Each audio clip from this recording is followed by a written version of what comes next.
He was one of the true unknown heroes of the Second World War. The spirit of the cavalry lives on, and Colonel Ramsey is responsible for all of it.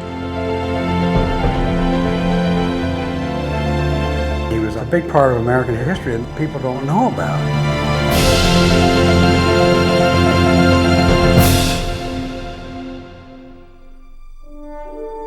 Though his name may not be known to every American, Lieutenant Colonel Edwin Ramsey's courage, leadership, and military service are legendary.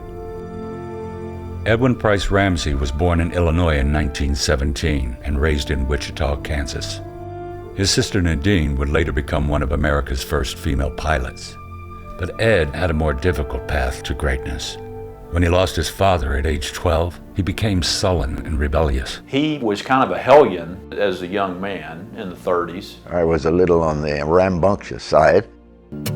By the time he was a teenager, Ed had developed passions for moonshine and girls. I was pretty close to being a juvenile delinquent. But at 17, Ed's life changed dramatically when his mother enrolled him in the prestigious Oklahoma Military Academy.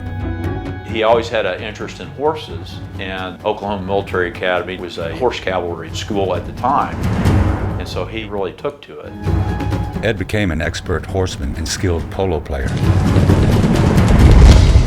He also refused to give in to bullying by upperclassmen. I had gotten in trouble with some of the older cadets, and one of them particularly didn't like me, so he beat me pretty badly one time. He put a blood blister on me about 1/4 of an inch thick.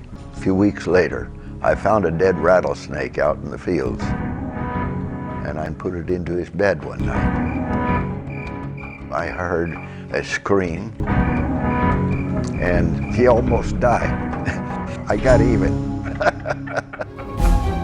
In June 1941, Ed volunteered for active duty in the Philippines, where he served in the elite 26th Mounted Cavalry. He was with the 26th Cav as a lieutenant.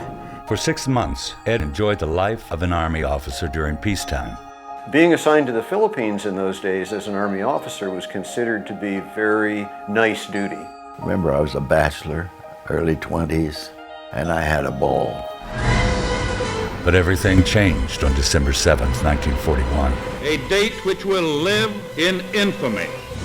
The next day, the Philippine Islands were overrun with Japanese troops.